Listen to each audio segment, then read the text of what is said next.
سورہ انعام آیت نمبر 84 تا 87 ترجمہ۔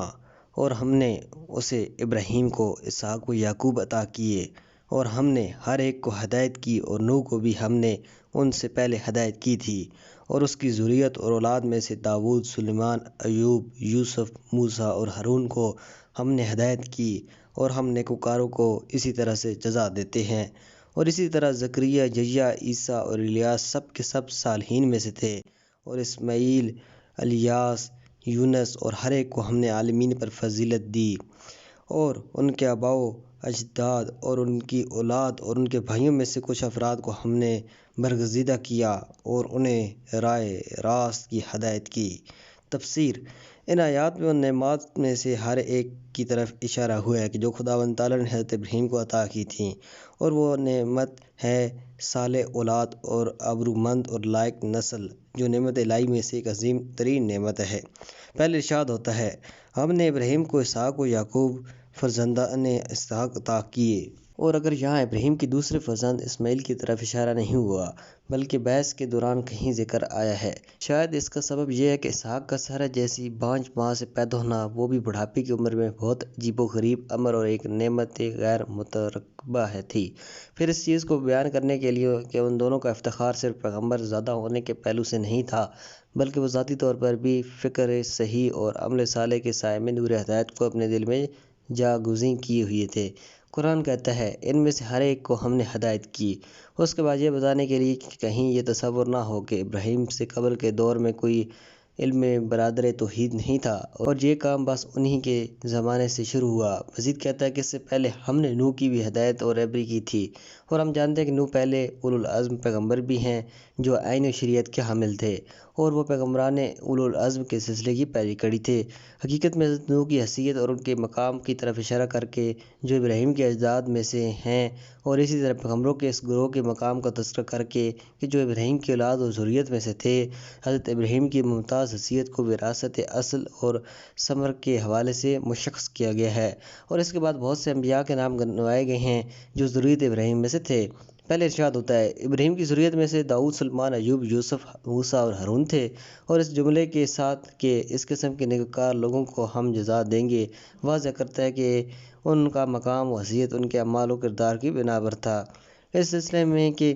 اس کی اولاد میں سے کی ضمیر کس کی طرف لوٹتی ہے، ابراہیم کی طرف یا نوح کی طرف، مفسرین کے درمیان بہت اختلاف ہے، لیکن زیادہ تر مفسرین ابراہیم کی طرف لوٹاتے ہیں، اور ظاہراً اس بات کی تردید نہیں کرنی چاہیے کہ مرجع ضمیر ابراہیم ہے، کیونکہ آیت کی بحث ان خدائی نعمات کے بارے میں ہے جو ابراہیم کی نسبت سے ہوئی تھیں، نہ کہ حضرت نوح کے بارے میں ہے۔ اس کے علاوہ ان متعدد روایات سے بھی یہی بات ثابت ہوتی ہے، جنہیں ہم بعد میں نقل کریں گے۔ صرف ایک مطلب اس بات کا سبب بنا ہے کہ بعض مفسرین نے ضمیر کو نوح کی طرف لوٹایا ہے، اور وہ ہے کہ بعد کی آیات میں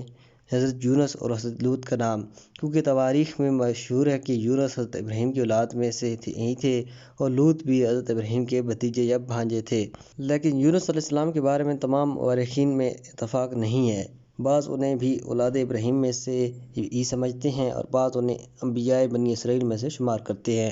اس کے علاوہ عام طور پر مورخین نسبت کی باب کی طرف سے حفاظت کرتے ہیں، لیکن اس بات میں کوئی امر مانع نہیں ہے کہ حضرت یونس کا بھی حضرت عیسیٰ کی طرح کہ جن کا نام درجہ بالا آیات میں ہے کہ سلسلہ نسب ماں کی طرف سے حضرت ابراہیم تک پہنچتا ہے۔ باقی رہے لوط، تو وہ اگرچہ ابراہیم کے فرزند نہیں تھے، لیکن ان کے خاندان اور رشتہ داروں میں سے تھے۔ تو جس طرح عربی زبان میں بعض اوقات چچا کو اب باپ کہا جاتا ہے، اسی طرح بھتیجے اور بھانجے پر بھی ذریت اور فرزند کا اطلاق ہوتا ہے۔ اس طرح سے یہ نہیں ہو سکتا کہ ظاہر آیت سے دستے بردار ہو جائیں جو کہ ابراہیم کے بارے میں ہیں، اور زمین کو نوح کی طرف پلٹا دیں جو یہاں موضوع سخن بھی نہیں ہے۔ بعد کی آیات میں زکریا علیہ السلام، یحییٰ، عیسیٰ اور الیاس کا نام لیا گیا ہے، اور مزید کہا گیا ہے کہ یہ سب صالحین میں سے تھے، یعنی ان کا مقام و منزلت تشریفاتی اور اجباری پہلو نہیں رکھتا تھا، بلکہ انہوں نے عمل صالح کے ذریعے بارگاہ خداوندی میں عظمت و بزرگی حاصل کی تھی۔ بعد والی آیت میں بھی 4 اور پیغمبروں اور خدائی رہنماؤں کے نام آئے ہیں، اور فرمایا گیا ہے، اور اسماعیل، الیاس، یونس اور لوط بھی، اور سب کو ہم نے عالمین پر فضیلت عطا کی۔ اس بارے میں الیاس کس قسم کا نام ہے، پیغمبروں میں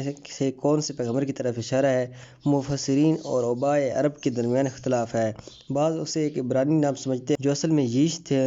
اس کے بعد اس پر الف لام داخل ہوئی اور شین سین سے تبدیل ہو گیا، اور بعض کا نظریہ یہ کہ عربی نام ہے اور اسے یا سے لیا گیا ہے جو وسط کا فعل مضارع ہے۔ یہ اعتبار بھی ظاہر کیا گیا کہ اس صورت میں گزشتہ انبیاء میں سے کسی نبی کا نام تھا۔ بہرحال وہ جناب بھی نسل ابراہیم میں سے ایک پیغمبر ہیں۔ اور آخری آیت میں مذکورہ انبیاء کے سارے آباء و اجداد، اولاد اور بھائیوں کی طرف کہ جن کے نام یہاں تفصیل کے ساتھ بیان نہیں کیے گئے، ایک کلی اشارہ کرتے ہوئے فرمایا گیا ہے۔ ان کے آباء و اجداد، ان کی اولاد اور ان کے بھائیوں میں سے کچھ افراد کو ہم نے فضیلت دی اور انہیں برگزیدہ کیا اور راہ راست کی ہدایت کی۔ چند قابل توجہ امور: نمبر 1، فرزندان پیغمبر۔ اوپر والی آیات میں حضرت عیسیٰ کو فرزندان ابراہیم اور ایک احتمال کی بنا پر فرزندان نوح میں سے شمار کیا گیا ہے، حالانکہ ہم جانتے ہیں کہ وہ جناب صرف ماں کی طرف سے ابراہیم کی طرف منسوب ہوتے ہیں۔ یہ بات اس امر کی دلیل ہے کہ سلسلہ نسب باپ اور ماں دونوں کی طرف سے یکساں طور پر آگے بڑھتا ہے، اور اسی دلیل سے پوتے اور نواسے دونوں ہی انسان کی ذریت اور فرزند شمار ہوتے ہیں۔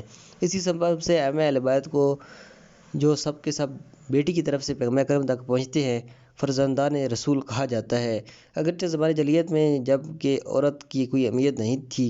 نسب کو صرف باپ کی طرف سے سمجھتے تھے، لیکن اسلام نے اس جاہلانہ فکر پر قلم بطلان پھیر دیا۔ لیکن افسوس کے ساتھ کہنا پڑتا ہے کہ لکھنے والوں میں سے بعض قلم نگاہ جو ائمہ اہل بیت کے ساتھ صحیح لگاؤ نہیں رکھتے، یہ کوشش کرتے ہیں کہ اس امر کا انکار کریں اور ابن رسول اللہ کہنے سے اجتناب کریں اور سنن جاہلیت کو زندہ کریں۔ اتفاق سے یہ موضوع خود ائمہ اہل بیت علیہ السلام کے زمانے میں پیدا ہو چکا تھا، اور انہوں نے اسی آیت کے ساتھ کہ جو ایک دندانہ شکن دلیل ہے انہیں جواب دیا۔ من جملہ ان کے کتاب کافی اور تفسیر عیاشی میں صادق علیہ السلام سے مروی ہے کہ آپ علیہ السلام نے فرمایا، خداوند عالم نے قرآن میں حضرت عیسیٰ کا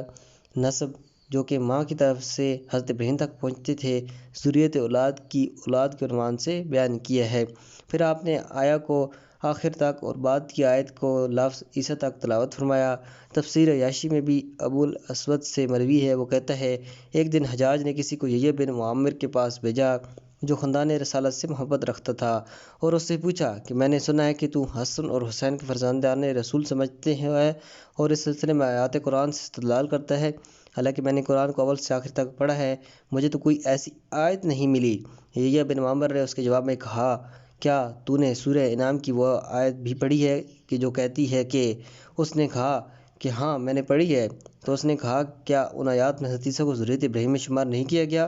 حالانکہ وہ باپ کی طرف سے تو ان تک نہیں پہنچے تھے؟ عیون الاخبار میں ایک طویل حدیث ہے جس میں امام موسیٰ بن جعفر کی ہارون اور رشید اور موسیٰ بن مہدی سے گفتگو منقول ہے، جس میں ہے، اس ہارون نے امام کاظم علیہ السلام سے کہا کہ تم لوگ کس طرح کہتے ہو کہ ہم ذریت پیغمبر ہیں، حالانکہ پیغمبر کا کوئی بیٹا تو نہیں تھا اور نسل بیٹے سے چلتی ہے اور نہ کہ بیٹی سے، اور تم ان کی بیٹی کی اولاد ہو۔ امام علیہ السلام نے جواب میں اس سے کہا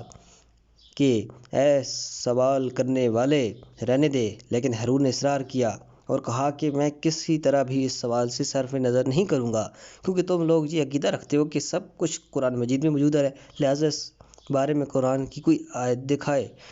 امام علیہ السلام نے فرمایا، اس کے بعد آپ نے سوال کیا،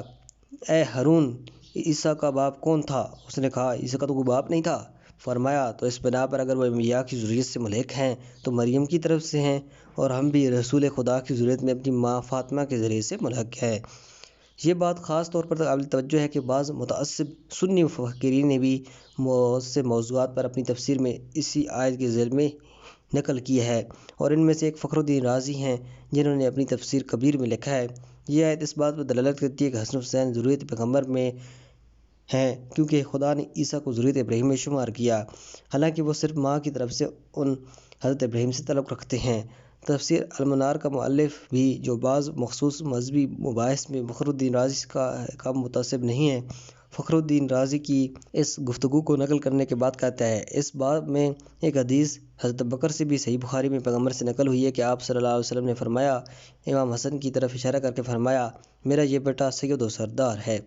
یعنی آپ نے میرے بیٹا کے لفظ کا امام پر اطلاق فرمایا، حالانکہ زمانہ جاہلیت میں عربوں کے نزدیک لفظ ابن بیٹا کا بیٹی کی اولاد پر اطلاق نہیں ہوتا تھا۔ اس کے بعد مزید کہتا ہے کہ اسی بنا پر لوگ اولاد فاطمہ کو اولاد رسول اور عترت اہل بیت رسول جانتے تھے۔ بہرحال اس میں شک نہیں ہے کہ اولاد کی اولاد بیٹی کی ہو یا بیٹے کی، اس کی اولاد شمار ہوتے ہیں، اور اس سلسلے میں دونوں میں کوئی فرق نہیں ہے، اور نہ ہی یہ تفریق ہمارے پیغمبر کی خصوصیات میں سے ہے، اور اس مسئلے کی مخالفت کا سرچشمہ سوائے تعصب یا زمانہ جاہلیت کے افکار کے اور کچھ نہیں ہے۔ اس لیے تمام احکام اسلام میں جو ازدواج، ارث وغیرہ کے قبیل سے ہیں، ان دونوں میں کوئی فرق نہیں ہے۔ اس میں صرف ایک استثناء ہے، اور وہ مسئلہ خمس ہے، جو سعادات کے ساتھ مخصوص ہے، اور ایک خاص جہت سے جو فقہ کی کتاب خمس میں بیان ہوا ہے، اس موضوع کا استثناء ہوا ہے۔ نمبر 2، ان پیغمبروں کے نام 3 حصوں میں کیوں بیان ہوئے ہیں؟ بعض مفسرین نے یہ احتمال بیان کیا ہے کہ پہلا گروہ یعنی داؤد، سلیمان، ایوب، یوسف، موسیٰ اور ہارون علیہ السلام، یہ 6 افراد ان پیغمبروں میں سے تھے جو مقام نبوت اور رسالت کے علاوہ حکومت اور سلطنت بھی رکھتے تھے، اور شاید جملہ کذالک نجزی المحسنین جو ان کے ناموں کے ذکر کے بعد آیا ہے، ان فراوان نیکیوں کی وجہ سے تھا جو انہوں نے اپنی اپنی حکومت کے زمانے میں ان لوگوں پر کی تھی۔ لیکن دوسرا گروہ یعنی زکریا، یحییٰ، عیسیٰ، الیاس ان انبیاء میں سے ہیں جو مقام نبوت اور رسالت کے علاوہ زہد و تقویٰ میں بھی اعلیٰ نمونہ تھے۔ کل من الصالحین کا جملہ ان کے اسماء گرامی کے بعد ہو سکتا ہے، اسی حقیقت کی طرف اشارہ ہو۔ اور تیسرے گروہ کے انبیاء یعنی اسماعیل، الجیس، یونس اور لوط یہ امتیاز رکھتے تھے کہ انہوں نے بڑی بڑی ہجرتیں کی اور دین خدا کو محکم کرنے کے لیے ہجرت کے پروگراموں کو عملی شکل دی، اور جملہ